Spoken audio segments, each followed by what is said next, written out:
Hello, everyone, and welcome to Bet the Edge. Thanks, everyone, watching on our NBC Sports YouTube channel. It's Thursday, so it's V-Money and the Well Capper bringing you college football and Thursday night football action. We got 8 college football games ranging from Tennessee at Alabama to Penn State, Ohio State. Plus, Trevor Lawrence update for the Jags at Saints and which side we are betting. Hopefully, we are aligned, Drew, but maybe not. How's the week going, my friend? Been a good week so far.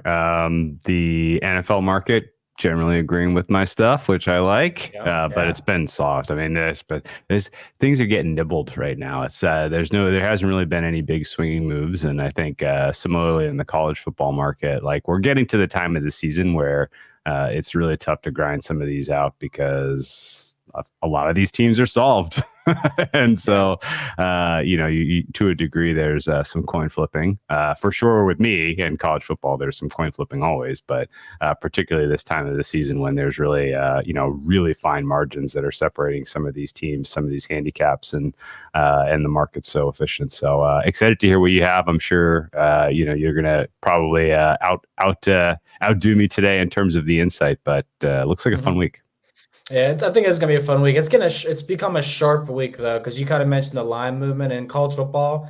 I think this was the most aggressive week we've seen with closing line movement, closing line value. And there's a couple plays that I'm going to talk about today that I bet, but the current price is just not bettable. And you'll understand later in the show. But of course, we're going to kick it off with UFC at Oklahoma. But before that, Drew, it's Navy and Air Force playing this weekend. The total was 39.5, which the unders are hitting 90% in the last 10 years in the service academies. Under 39.5 is now 34.5. So that's a preface of where the CLV is for college football this weekend. Yeah. Also, by the way, sounds like Air Force QB1's not going. So I like Navy in that one too. Yeah. It's money line sprinkle for Saturday. Shh, don't tell anyone, Drew. I won't say that. I don't think we're gonna have a money line sprinkle though for this game. UCF at Oklahoma. The Sooners are laying 18.5. Total sit at 66.5. Dillon Gabriel facing his old school as the headline here. Oklahoma is off the bye week too, so this is a spot where they're coming out totally focused, Drew, or it's a potential letdown. But we know the Knights don't have a Big 12 win yet. I don't think they get it here. I mean, please come out focused, Oklahoma. I am still maybe one of the last people making numbers that doesn't understand why they're not rated in some of the advanced metrics as a top 3 team. Like Oklahoma is there, guys. I really don't understand it. Both of these teams are coming off bye. So there's not really anything to say about a rest advantage. The last time we saw this Oklahoma team, they were making planting their flag in the college football playoff discussion. I still rank them currently. They are a top 5 opponent adjusted offense in college football for me right now, and they are a top 5 defense for me right now. The only other team that checks both of those boxes is your Michigan Wolverines.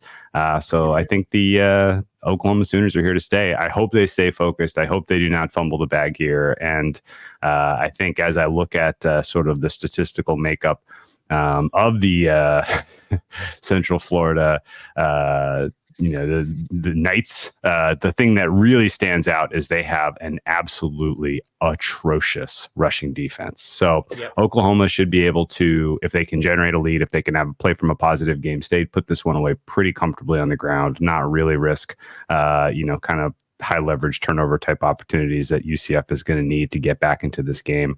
UCF's offense is kind of led by their effective rushing attack, but again, like that strength meets strength with Oklahoma. So I doubt that they can realistically lean on that throughout the duration of 4 quarters. Oklahoma is going to pick on this passing defense, and I think put away the game on the ground. So pretty simple recipe here for Oklahoma just to get the job done, continue to kind of let Dillon Gabriel float up the Heisman voters opinion poll. And Oklahoma marches on their way to a Big 12 title game. Yeah, I mean, speaking of the Heisman, I know Michael Penix, obviously the outright winner, front runner right now, as we spoke about last week. But J.J. McCarthy, second in terms of odds, and Dillon Gabriel right behind him. J.J. came out of nowhere, but the passing efficiency is there. Just, not the play that Dylan Gabriel or Penix or these other quarterbacks have put up, obviously. But yeah, I think Oklahoma should roll in this one. I'm not going to bet it personally, definitely live bet situations, but my lean was Sooners first half minus 10.5.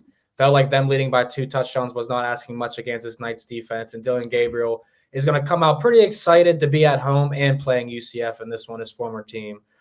So yeah, another game where he can make a Heisman case here against his former team. I would sign up for some props on him. This game, though, I do have a bet, Drew. Tennessee at Alabama. Now, I know I've said I'm a bad Alabama bettor, but I won my last one by the grace of God. And this time, we don't need them. But the Tide are 8.5-point favorites. Total's 48.5. It's at Alabama. No Hendon Hooker. There is a problem, Drew. Yeah. Joe Milton's not going to move the ball in the Crimson Tide. So my bet here is Tennessee team total under 19.5. Got it at plus 102 odds. In the last 9 trips to Alabama, Tennessee's failed to score 20 points. They failed to score more than 17, 8 out of 9 times. And they struggled. They got us to cover last week, but they struggled on offense. Joe Milton had the worst game of his college career. So, Tennessee beat Alabama last year, 52-49 in a thriller. And this year, I see nothing like that. So I like the Tide here. I don't think Tennessee scores 20. What do you like? Yeah, the Alabama defense is an interesting kind of deconstruct because last Alabama game I bet was against Texas A&M. I took a pretty heavy stake on the under there. I got there by the hook. 46.5. Yeah, I had that too. I'm still return for a touchdown, negated. Fumble, negated. Pick, negated. It worked out. All-time sweat. All time. But I think as you kind of look at sort of the evolution of the Alabama defense, and guess what? They're influenced by one of the greatest college coaches, if not the greatest college coach of all time, and Nick Saban. They have steadily marched up the rankings throughout the balance of the season, and actually they find themselves a hair above Tennessee, whose defense has been like a complete revelation compared to the way that unit was planned last year. Like they have just revamped on the fly. As I look at, so I think you have 2 strong defenses going here, and I'm doing everything in my power not to just fire away into another Alabama under. 48.5 is too high. It's too high. But I think it does come down to exactly what you said, which is Tennessee's passing offense is not good. They are below average adjusted for opponents so far this season. They do have a good rushing defense, but that is strength versus strength against Alabama. So this feels like maybe they move the ball between the 20s, but struggle in the red zone. And for those reasons, I think the under is really the solid look here. The side sitting at 8.5 to me looks maybe a little bit low, similarly based on kind of the idea that Tennessee's passing offense and their red zone offense struggles here. If Alabama can find the highs that we've seen from them at times this season in this game, we could see something like a 28-9 type of win here, but I think under is the stronger of the 2 looks, and if you're on Tennessee team total under, that gives me that much more confidence. Yeah, I would say it's amazing how Tennessee's completely flipped in that retrospect to another defense, the strong suit of the team. But I don't hate it, especially when money has no allegiance, Drew. And I love unders, and I like your take here too. But yeah, I don't think Tennessee struggle. I think they struggle to score. I don't think they reach 20 points here. And I think Alabama is live for the cover. But after winning 15 straight years against one team, then losing last year in the fashion they did, I feel like Alabama will be out for blood. And the guys that are there, the defense will be laying some wood on Saturday. It's a fun potential back-to-back here. So Alabama gets LSU next week.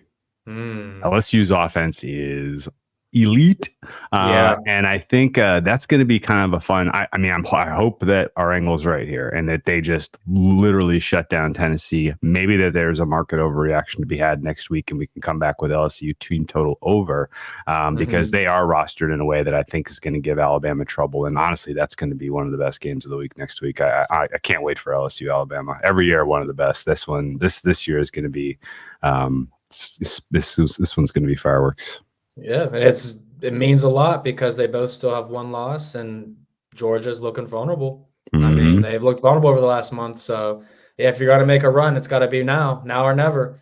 So I do like Alabama's chances, but yeah, LSU's certainly an interesting team too. I'm not gonna I wouldn't hate an over in that game, especially if we hit the under here, Drew. Another top 25 matchup, one that I need your opinion on because Florida State Seminoles, 13.5-point favorites, 49 is the team total. They're hosting your Duke Blue Devils. And when I looked up the historical data on this one, you have to know this, but Florida State is 21-0 against Duke. They've never lost to Duke. If this was at Duke, I'd be taking the points. I don't want to now. Yeah. Old enough to remember the days where this was such a lopsided matchup that Florida State would pay us to go play in Florida in front of a Florida crowd. I'm not joking. Like I don't, it basically kind of paid for the entire football program. That one game every year, Florida State paying Duke to go play in the South. This is a tough matchup. Duke's defense is for real. That's kind of where I'm at with this team. I don't know that their running defense is as good as their pass defense, but their pass defense, I think, is right up there with the best in college football. And when you're able to, kind of neutralize, an attack that relies pretty heavily on the pass, then you should be able to stay in games. My general, gut feel here is that the Duke defense could give up some stuff on the ground here, which doesn't set them up well for, either a backdoor cover or a surprise upset. So I think I got to stay away from taking the points as much as I feel like this should be more like a 10 or 11 point side. And the total sitting at 49 to me looks like an under, because this realistically, you're going to have, the game fundamentally be shortened. The way Duke wants to play offensively is leaning on their running attack. You can get going on the ground against the Seminoles as well, and vice versa. So I think there's going to be a plethora of running here, and not the type of explosive running that lends itself to an over, but the type of methodical running that really tends to eat the clock, reduces number of possessions, and makes this game a little bit of a slog. Ultimately, Florida State probably wins by around 2 touchdowns, but that's going to be entirely dependent on their red zone efficiency and what happens when the field gets shorter. I hope Duke covers. I hope they continue their run. I hope they play at a bowl game and that program continues to build. Right now, I think they're kind of right on the fringes of a top 20 program, which is exciting because we haven't had that sort of sustained success since Steve Spurrier. I'm not kidding. Like, that's how long it's been since we were just credibly in the conversation of the top 20. So I hope they show up. I hope they fight hard. But ultimately, I think this is going to be it's going to have to be a defensive masterclass if they do get it done. And I think the game gets shortened by the fact that, both rushing offenses should find some success in this one. Yeah, I have Duke right now rated at number 15 in my poll for NBC. Ooh, all right. And collectively, as a team, Eric and Brad, we ranked them 17. They came in behind USC and ahead of LSU, which I didn't agree with at all. But that's the hype around Duke, though. They do have a great defense, Drew. No one scored more than 21 points on them. Notre Dame was so tough. Talk about how hard it is to compare teams like that. They are such at polar opposites in terms of how they are trying to win games. But it's going to be fun to handicap them in a bowl setting, especially if their rushing offense continues to build, and if their rushing defense bounces at all. Because again, they got an elite passing defense that's going to keep them alive, and I hope they get a good pull and a good matchup, and we can get a good price on them for a bowl.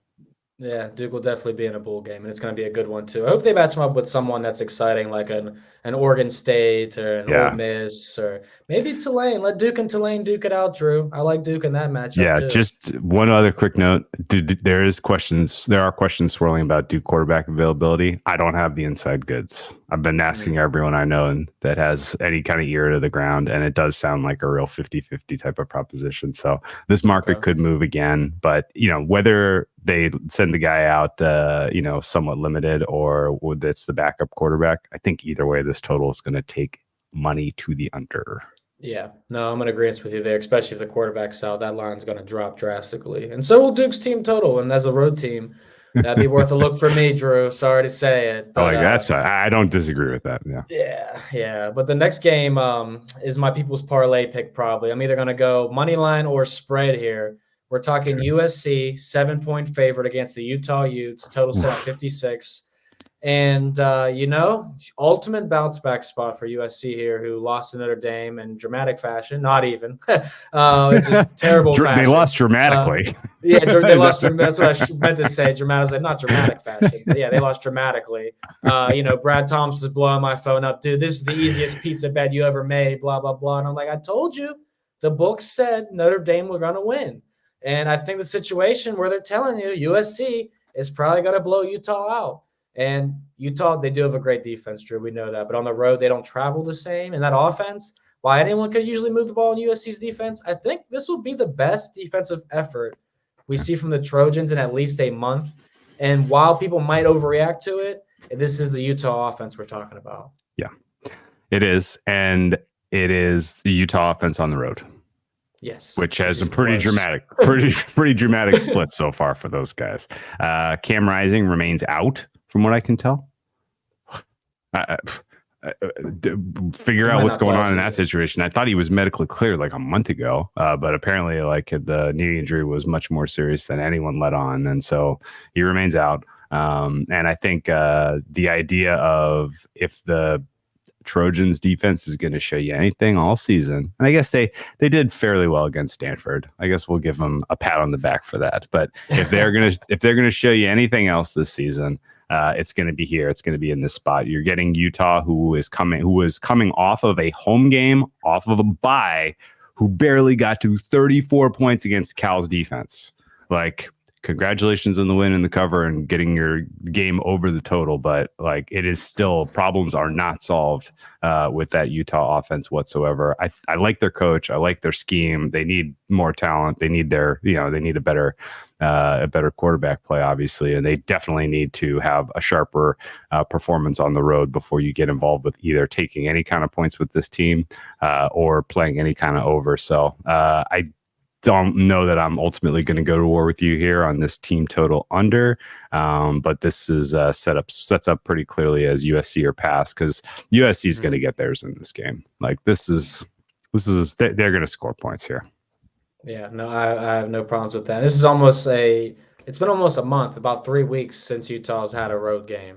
And before that was another 3 weeks. So they've been really spacing these road games out, which I don't think is a very positive thing for a lot of these teams. It's a good way to hide that you stink on the road. Yeah, exactly. And we didn't even mention earlier, Tennessee, they haven't played a road game in 32 days, coming up on that. So yeah, they're at Alabama. That's difficult. And USC, they're going to be ramped up to get theirs back in this game, because they can't accept any more losses, and they still got some big games on deck. Yeah, so it's true. USC will probably be a part of the People's Parlay, and that's on Saturday, August 21st at 11 a.m. Drew, Eastern Time. It's Brad Thomas, Eric Froton, and myself answering all your college football betting questions for Week 8, including a huge Big Ten matchup between number 3 Ohio State and number 7 Penn State in the Horseshoe. And as someone who's been to the Horseshoe before, as a Michigan State fan, and got the kick to win the game with no time left. Oh, wow. That's what I want to see from Penn State this time around, Drew. Nittany Lions are 4.5-point dogs at Ohio State. Total's 45.5.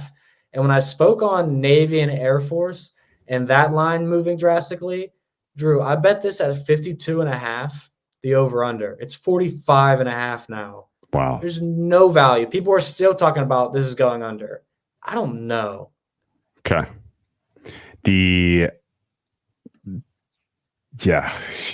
Man. It's a big drop. 7 points on a total. It's a big drop. And it's not weather related that I can tell. It's not injury related, which means this is probably an overreaction.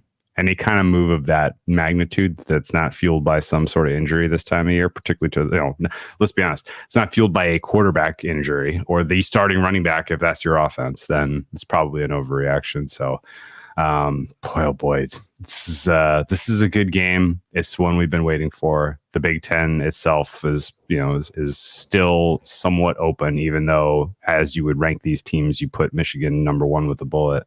And Penn State's defense has an argument to be the best in the country, but for Ohio State's. And in kind of the same sentiment that we were shocked, and I'm in shock and awe that Tennessee's defenses above average, let alone very good. I am very, very surprised that this Ohio State defense is performing to this level. And I kind of suspect that the gravity is going to bring them back to earth to a degree. Penn State's offense doesn't really scare anyone. It's an efficient rushing attack. It's an unimpressive passing attack. And that is even with the college Josh Allen back there slinging it for Penn State. And then you flip the script here, and Ohio State's passing offense is incredible. That is strength on strength with the strength of the Nittany Lions defense, which is their pass defense. So if you basically call that a wash and you say there's not going to be explosive passing plays in here, and that, Ohio State's going to have to get it done the hard way, which is on the ground, and Penn State could get it done with, probably. I don't know, man. I can't talk myself into the over. I'm sorry. I'm trying. I'm trying to find some angle. Trying to find some way. I guess here's one thought.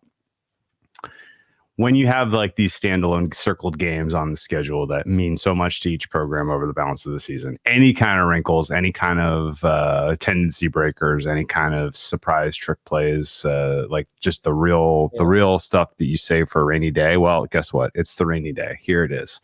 And so Penn State may have some stuff up their sleeve that really does kind of help, kind of snap their offense into gear here. And that might be enough. Now, neither team realistically is going to have enough success with a lead that I would be comfortable basically kind of taking a shot on whoever is in comeback mode, if that makes sense. I give Ohio State a meaningful chance. The fact that they're outside of 3 makes me want to take Penn State. I think ultimately this is probably decided by team with the ball last. Somebody kicks a field goal, maybe even overtime, which that might help you get your over. Yeah, that's kind of the angle I would think I would be taking. I'd be hoping for a very close game, last second touchdown, field goal, or Oklahoma Texas was the same way. It was under all game until that game-winning drive from Oklahoma.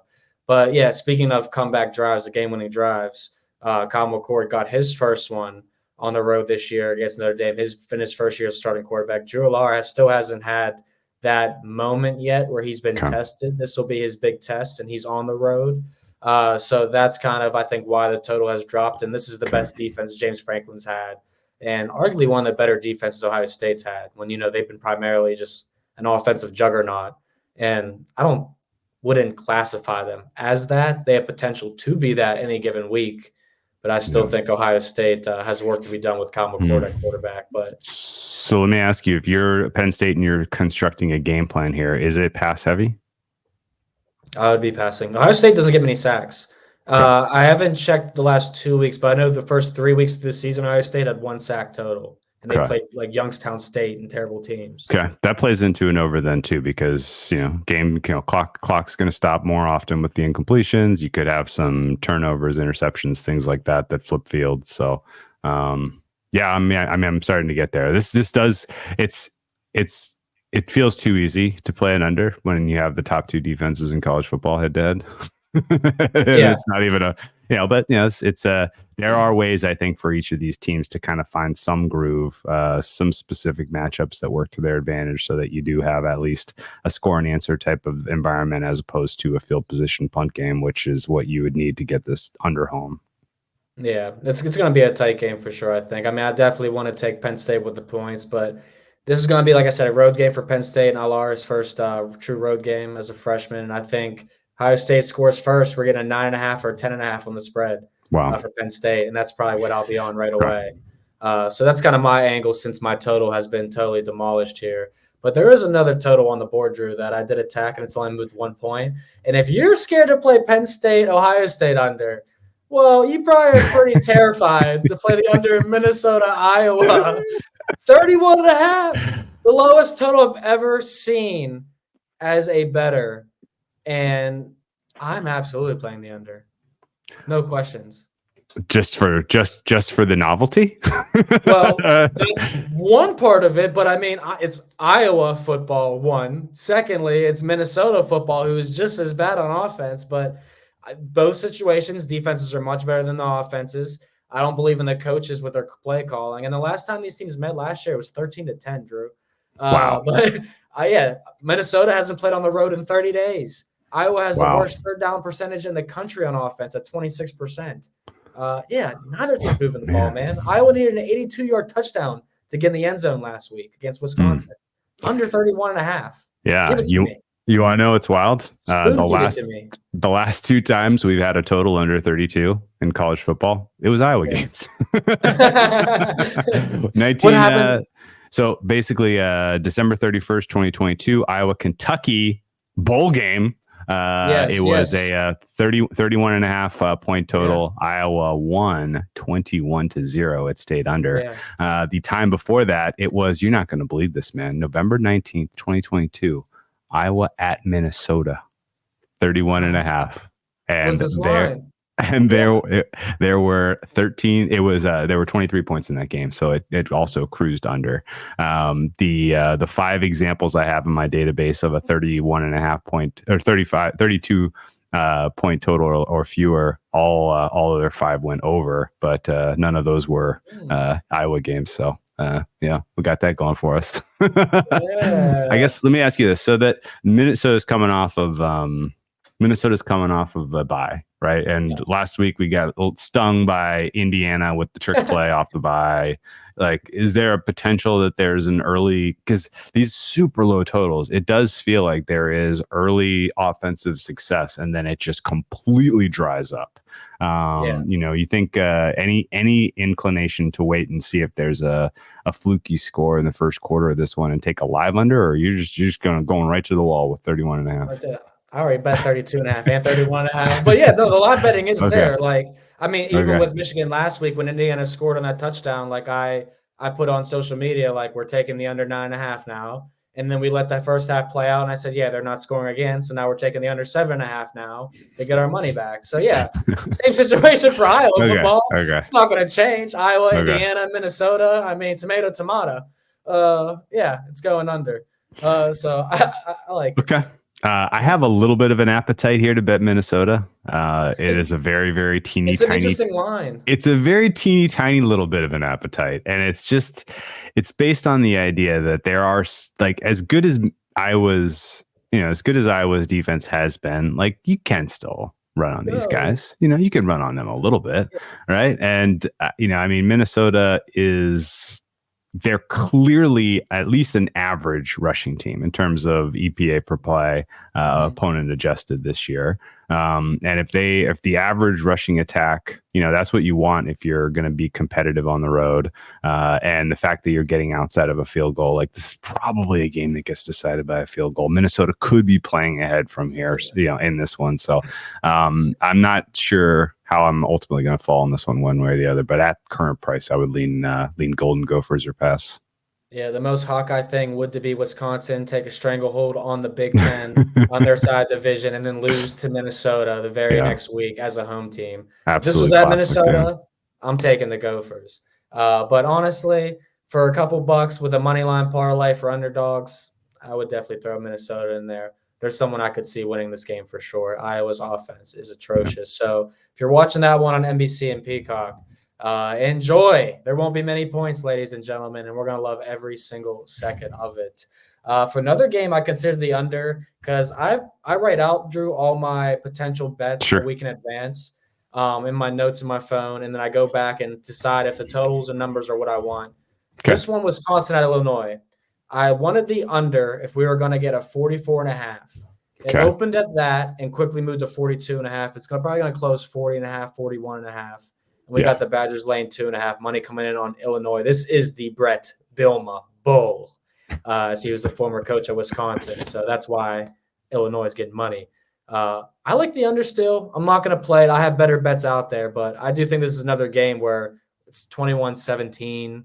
17-16, that type of score. Yeah, if Wisconsin rights the ship, it's on the back of the defense. It has to be. They lost their quarterback to a broken hand last week. He's going to miss the remainder of the season.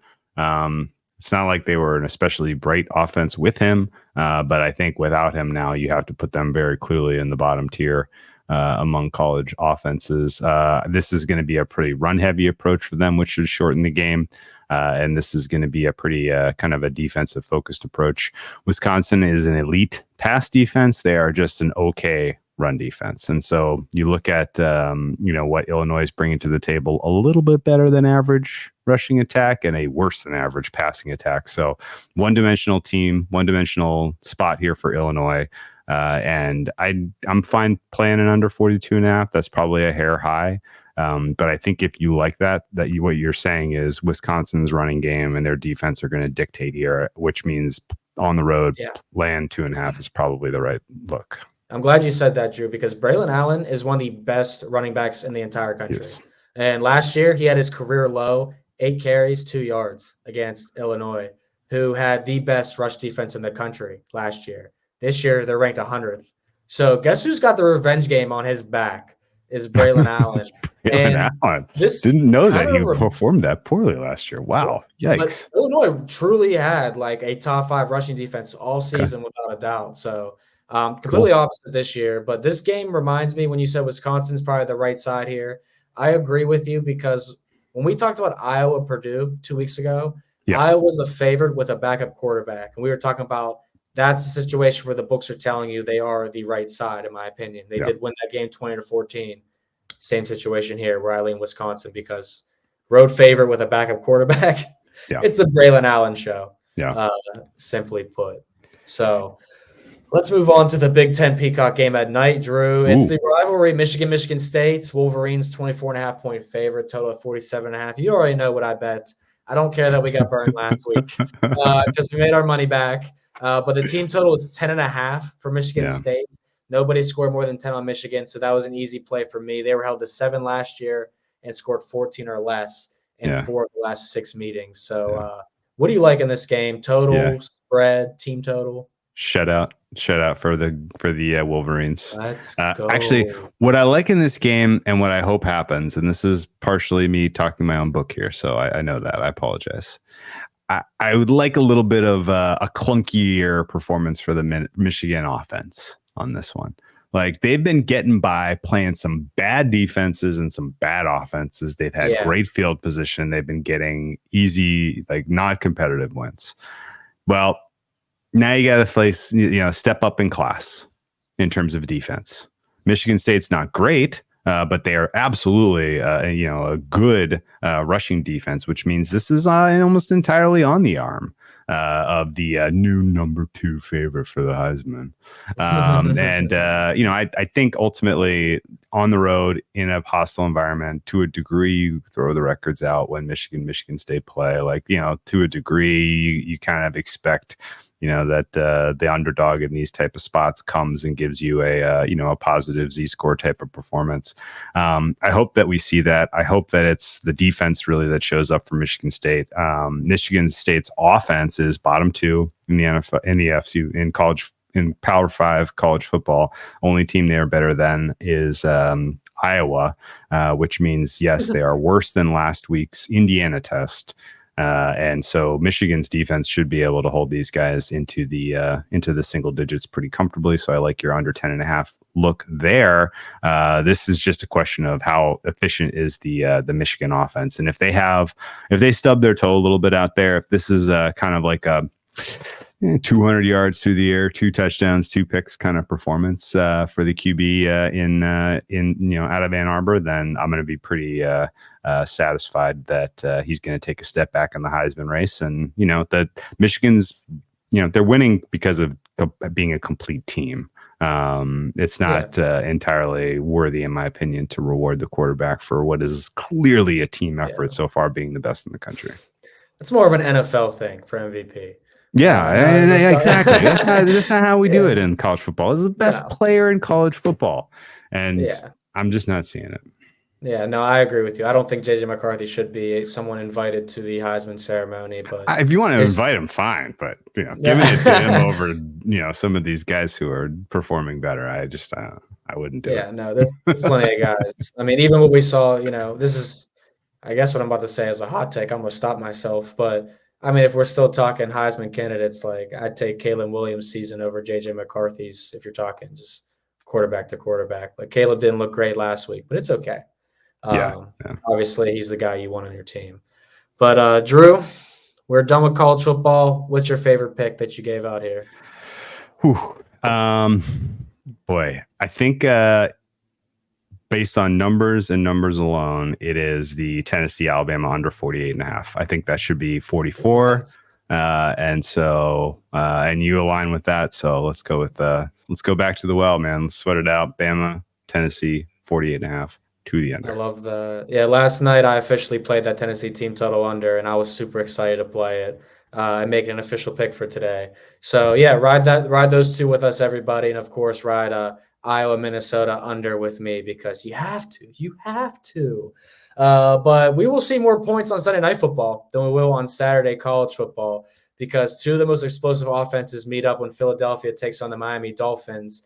And you got to be watching. 7 p.m. Eastern is when coverage starts, only on NBC and Peacock. Man, Jalen Hurts, Tua Tagovailoa. I wanted to in all my fantasy leagues, didn't get him. Super jealous. I may be on the over, Drew. Well, I don't know. I am pretty decisive, though, on this Thursday night football game.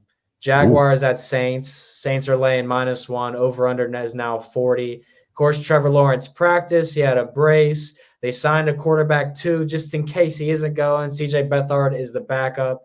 And, I want everyone to take the Jaguars. I want to take the Saints. Are you on the Jags? The Jags are one of your teams. Tell me you're on the Jags. Yeah, they are, and I'm holding my breath on this one. Not going real well. Not betting the Jaguars here. This is a brutal spot. 2 weeks in London, and then you're home for a week, and now you got a short week, and you got to go on the road. Not an easy place to play. Not an easy place to play a primetime game. The Jags are going to need a little bit of positive karma, I think, to get this win. If I was going to point to any matchup that really got me excited to be a Jags fan in this one, it is their defense and their pass rush in particular up against the Saints offensive line that's dealing with the cluster injury right now. Yeah. Both key tackles for the Saints are going to be out here. That you're going to be relying on a lot of minutes from Trevor Penning, who's been one of the worst tackles in football this season. We're not going to cherry coat it. We're not going to give the young man a break here. He's been bad. And I think ultimately Derek Carr under pressure, that would spook me if I wanted to play the Saints. But I will say that the fact that Trevor Lawrence is probably going to be hobbling around out there, or that it's going to be potentially CJ Beathard, not a good matchup for a very, very well coached and coordinated Saints team. The Saints are so different than I anticipated when I broke down their rosters. Like, they're well coordinated and coached up enough on defense that they've backfilled some meaningful losses in the offseason, and they're playing really well defensively so far. And I thought with the additions they had on offense and how deep that skill group was and how good that wide receiver room was, that they were going to be able to put up points this year, and it has not happened. So they are pretty clearly still broken offensively. And I think ultimately I'm relying on the Jaguars defense to continue to perform well and get me a win here, but I will not sugarcoat it. I'm nervous. Yeah, you should be. Saints had every chance last week to beat the Texans. They really didn't. Should have, yes. But the team total under 20.5 for the Texans did cash for me too, so that was cool because I split that game. But New Orleans is actually one of my favorite teams over the past few weeks to bet and watch.